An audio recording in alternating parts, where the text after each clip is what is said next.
سورۃ البقرہ آیت نمبر 267 اور 68 انشاءاللہ آج ہم پڑھیں گے۔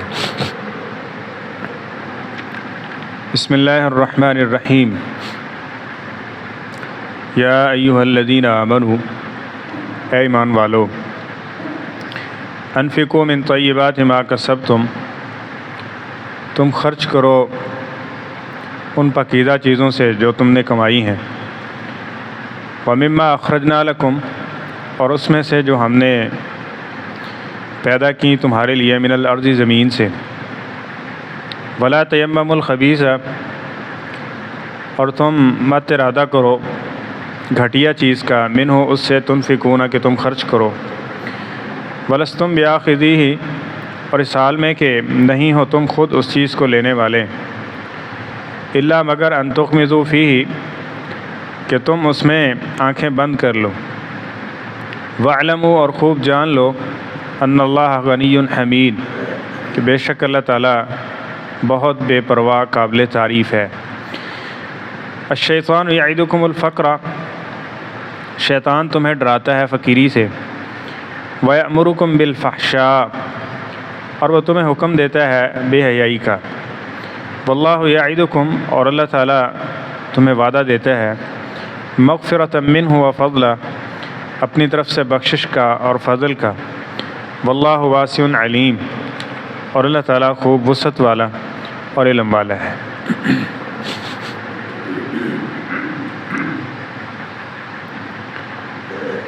رزق کی تلاش اور اس کے لیے نکلنا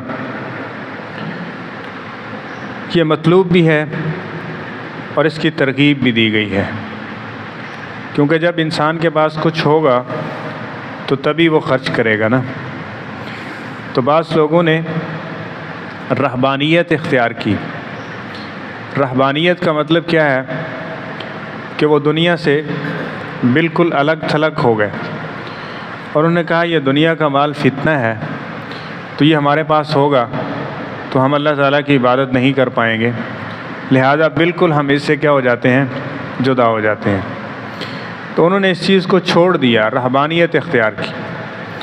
تو رہبانیت قبل از اسلام تھی، عیسائیوں اور یہودیوں نے اختیار کی، اللہ تعالیٰ نے ان کے اوپر ضروری کر دی۔ پھر آپ نے یہی کرنا ہے۔ اللہ فرماتے ہیں ہم نے بھی ان پر فرض نہیں کی تھی، لیکن جب انہوں نے اپنے اوپر فرض کی تو ہم نے ان کے اوپر یہ چیز مقرر کر دی کہ اب یہ فکس ہو گئی ہے۔ تو جب ہماری باری ہے، یعنی امت محمد کی، تو فرمایا ہم نے اس کو فرض نہیں کیا۔ میری امت میں رہبانیت نہیں ہے، نہ ہی میں رہبانیت چھوڑ کے جا رہا ہوں۔ اس لیے نبی کریم صلی اللہ علیہ وسلم نے آپ اپنے اصحاب کو اس چیز کی جو ہے وہ تعلیم دی ہے کہ کسب حلال، رزق حلال، اس کی کوشش ہونی چاہیے۔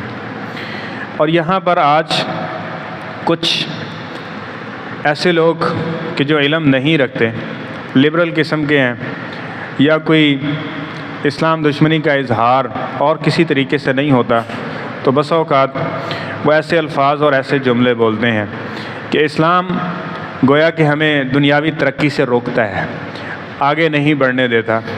اگر ہم اسلام کو قبول کر لیں گے، مولوی ازم لے آئیں گے، تو ہم دنیاوی اعتبار سے ترقی یافتہ نہیں ہو سکتے، یہ مال و دولت ہمیں نہیں ملے گا۔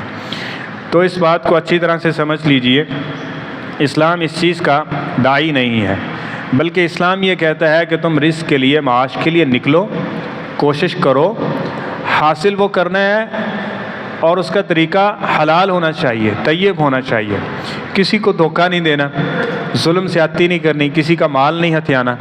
یہ تو ایک بہترین چیزیں ہیں، اس کے بغیر معاشرہ چل ہی نہیں سکتا۔ اور اگر یہی چیز جو آپ دھوکہ دینا، کسی کا مال ہتھیانا، باہر تو دور کی بات ہے، اپنے گھر میں شروع کر دیں، گھر برباد ہو جائے گا۔ تو جا کے ایک معاشرے کی بات کرتے ہیں۔ تو اس لیے اسلام کمانے کا اور کاروبار کرنے کا، اس کی تبلیغ کرتا ہے، اس کا حکم دیتا ہے، لیکن ساتھ میں ہدایات دیتا ہے کہ اچھے طریقے کے ساتھ کمانا ہے، حلال ہونا چاہیے، طیب ہونا چاہیے، اس میں حرام کی آمیزش نہیں ہونی چاہیے۔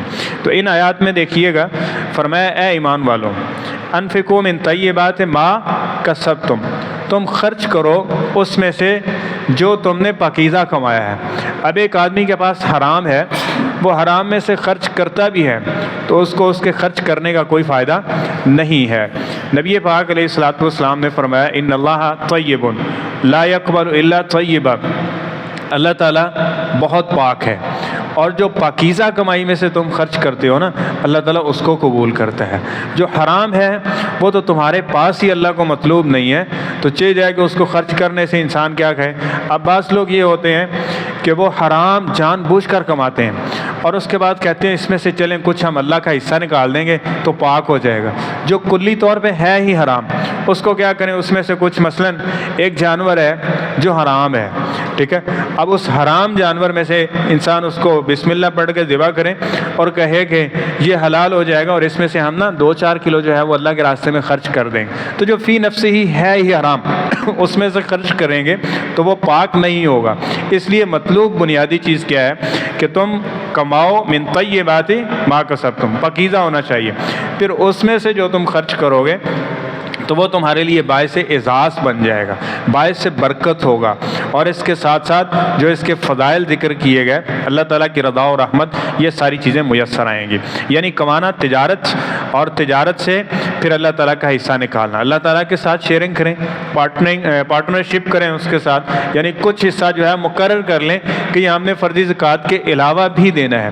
ہمارے ہاں بسا اوقات یہ معروف ہے کہ فرضی زکوٰۃ دے دی تو مال پاک صاف ہو گیا، یہ بات اپنی جگہ ٹھیک ہے، مال پاک صاف ہو جاتا ہے، لیکن جو نفلی صدقات کی کثرت سے قرآن و سنت میں اس کی جو ہے وہ دعوت دی گئی ہے، اس کے ساتھ مال بڑھتا ہے، اس میں اضافہ ہوتا ہے، اور باقی جتنی بھی فضائل و مناقب ہیں وہ ان چیزوں کے ساتھ ہیں، فرضی زکوٰۃ کے متعلق کہ ہے کہ وہ اس سے مال پاک ہوتا ہے۔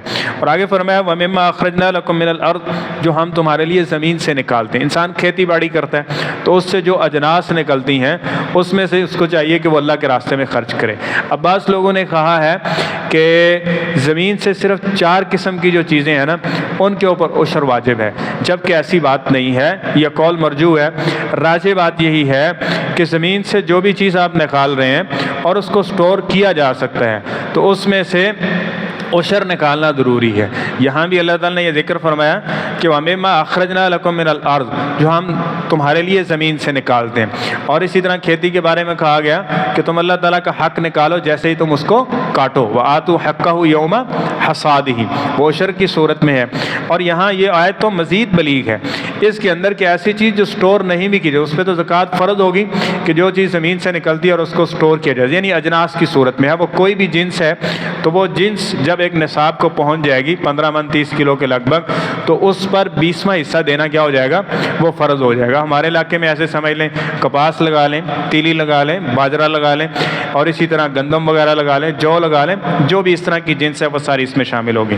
لیکن یہ آیت اس سے بھی زیادہ عام ہے کہ جو بھی ہم نے تمہارے لیے زمین سے نکالا ہے، اس میں بس اوقات ترکاریاں بھی ہیں جو سٹور تو نہیں ہو سکتی، لیکن اس میں سے بھی کیا کرو، اس میں سے بھی خرچ کیا کرو، اس میں سے بھی اللہ کے راستے میں اس کو دو۔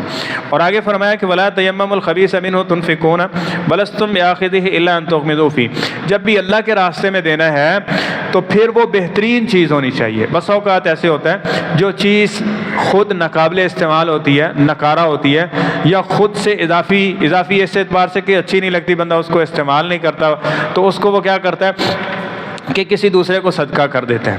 ٹھیک ہے یہ اپنی جگہ، لیکن اگر یہ عادت ایسی بن چکی ہے تو پھر یہ صدقہ بھی ریجیکٹ ہو جاتا ہے۔ عمومی طور پہ انسان کی سوچ اور فکر یہ ہونی چاہیے، ہم اگلے پارے میں پڑھیں گے کہ لن تنالوا البر حتى تنفقوا مما تحبون، اللہ تعالیٰ فرماتے ہیں اس وقت تک تم صحیح نیکی حاصل نہیں کر سکتے ہو جب تک تم ایسی چیز خرچ کرنے کی عادت نہ بنا لو جو تمہاری پسندیدہ ہو، یعنی پسندیدہ چیز اللہ کے راستے میں خرچ۔ مثلا قربانی کا آ رہا ہے نا سیزن، تو قربانی کے اندر کیا ہے کہ خوبصورت ہو، اس میں یہ عیب نہ ہو، ٹھیک ہے، اور اس کے ساتھ پھر الفت و محبت کا بھی کہا گیا، اس کو قربانی کہتے ہیں، بندہ اپنی پسندیدہ چیز ایک پیسہ سرمایہ خرچ کر کے اس کو خرچ کر رہا ہے، تو اچھی چیز، پسندیدہ چیز، بہترین چیز جو ہے اس میں سے کچھ ہی کیوں نہ ہو وہ اللہ کے راستے میں خرچ کرنا چاہیے، یہ محبوب ہے۔ اور فرمایا ایسی چیز نہ ہو کہ اگر وہ تمہیں دی جائے تو پھر کیا ہو الا ان تغمضوا فیہ، تم اس کو لینا ہی پسند نہ کرو، اس کو انسلٹ سمجھو اپنی، کہ میں نے یہ سمجھے کہ یہ چیز میں استعمال کروں گا، یہ میں لوں گا،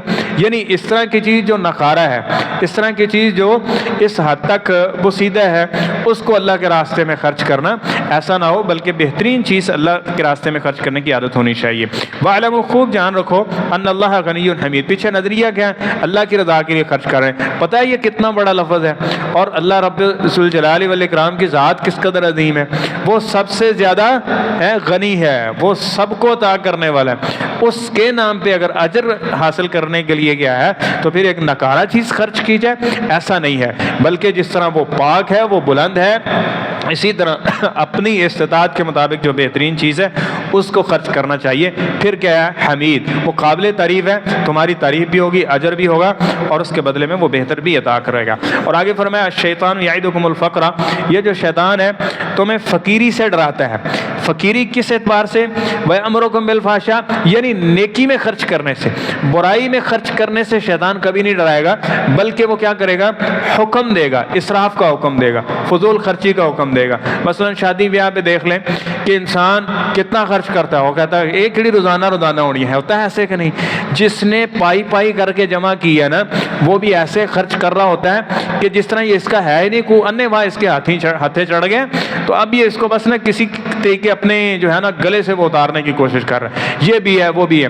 اور جب اللہ کے راستے میں خرچ کرنے کی باری ہے یا کوئی شرعی چیز ہو تو اس موقع پہ مسکین بنا جاتا ہے، اس موقع پہ جس طرح اس کے پاس کچھ ہے ہی نہیں ہے، ایسے جملے ایسے الفاظ اپنی زبان سے ادا کر، اور بھی کوئی کام ہوتے ہیں نا، صرف یہی نہیں ہے کہ بندہ اسی پہ کرتا رہے اور ایسا کرتا رہے، پھر وہ ایسے جملے اور ایسی باتیں کرتا ہے، تو یہ نہیں ہونا چاہیے۔ یہ شیطانی ایک ہے کہ وہ کیا کرتا ہے؟ فحاشی۔ اب فحاشی میں کیا ہے؟ فحاشی کے اندر انسان کے وقت کا بھی ضیاع ہے اور پیسے اور سرمایہ کا بھی ضیاع ہے۔ اب دیکھ لیں گے فحاشی اور یعنی بے حیائی، اس پہ لوگ کتنا کچھ خرچ کرتے ہیں، زندگیاں برباد ہو جاتی ہیں، سرمایہ برباد ہو جاتے ہیں، ساری زندگی کی جمع پونجیاں بس اوقات لوگ لوٹانے کے لیے تیار ہو جاتے ہیں، کس پر؟ بے حیائی کے کاموں کے اوپر، ٹھیک ہے؟ ایک ایسی مجلس ہے جو بے حیائی پر مبنی ہے، موسیقی کی مجلس ہے، اس طرح کا کنسرٹ ہے، تو اس پہ آپ دیکھ لیں گے لوگ لاکھوں روپے خرچ کرتے ہیں کہ نہیں کرتے؟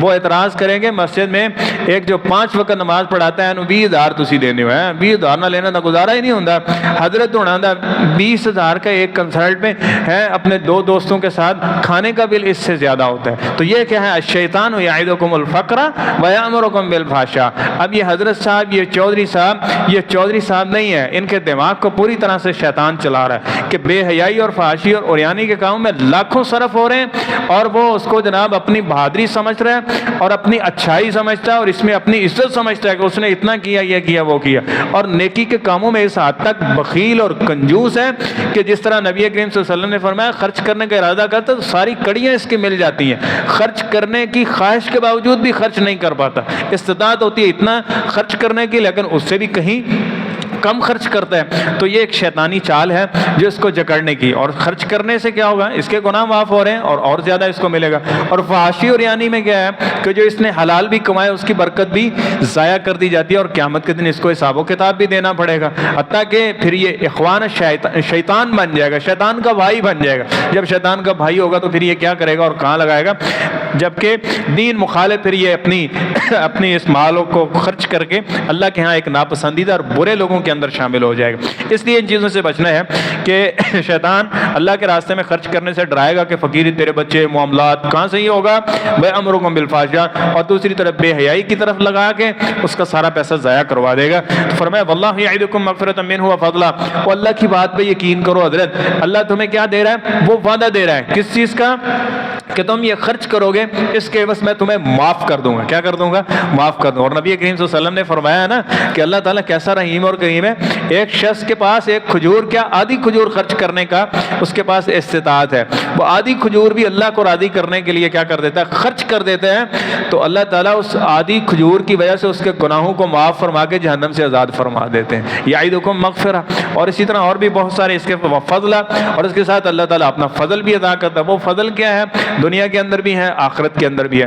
دنیا کے اندر کیا ہے؟ یہ اللہ تعالیٰ کا وعدہ ہے، جو بھی تم نے اللہ کے راستے میں خرچ کیا ہے، یہ نہیں ہو سکتا کہ تم اس دنیا سے جاؤ اور تمہیں اس کا بدلہ اس دنیا کے اندر نہ دے دیا جائے، جبکہ اللہ تعالیٰ نے یہ قرآن پاک میں وعدہ رکھا ہوا ہے کہ جو تم اللہ کے راستے میں خرچ کرو گے اللہ تعالیٰ کیا کرے گا؟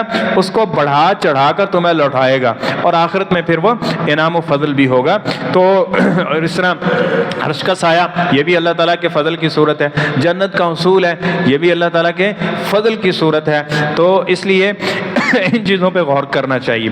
واللہ واسع علیم۔ باقی کوئی شخص اپنے فلسفے لے کے آ جاتا ہے، یہ ہے جی وہ ہے، جس طرح عیسائیوں اور یہودیوں نے کہہ دیا تھا نبی کریم صلی اللہ علیہ وسلم کو، ید اللہ مغلولہ، تواڈے اللہ دا معاذ اللہ ہاتھی نا سکڑا ہوا ہے، یہ ہم سے سوال کرتا ہے، ہم سے چندہ مانگتا ہے، ہم سے یہ سوال کرتا ہے تمہارا رب تو ایسا ہے یہاں تک کہہ دیا۔ عطا کرنے والا کون تھا؟ تو اللہ فرما رہے ہیں واللہ واسع علیم۔ باقی رہی بات یہ ہم تمہیں ہم نے عطا کیا، ہم دوسرے بندے جو فقیر ہے نا مسکین ہے اس کو ڈائریکٹ بھی عطا کر سکتے تھے، تجھے فقیر اور مسکین بھی بنا سکتے تھے، تجھے دیا ہے نا تو ہمیں بہت پتہ ہے کہ اس کو لینا کیسے ہے، ہمیں بہت پتہ ہے کہ اس کو کس طرح سے مینیج کرنا ہے۔ اللہ تعالیٰ بڑی وسعت والا ہے، اس نے تمہیں اعزاز دیا ہے تو اس اعزاز کو بانٹو، اس اعزاز کو اعزاز بناؤ اور اس کے ساتھ اپنی آخرت کھواؤ اور دنیا کی بہتری اس کا سامان کرو، نہ کہ ایسی بات ہو جس سے کوئی ایسی جس طرح یہ شیطانی سوچ واضح ہو، اور اگر ایسا ہوگا تو اللہ تعالیٰ بڑی وسعت والا ہے، وہ کوئی اور راستے پیدا کر دے گا،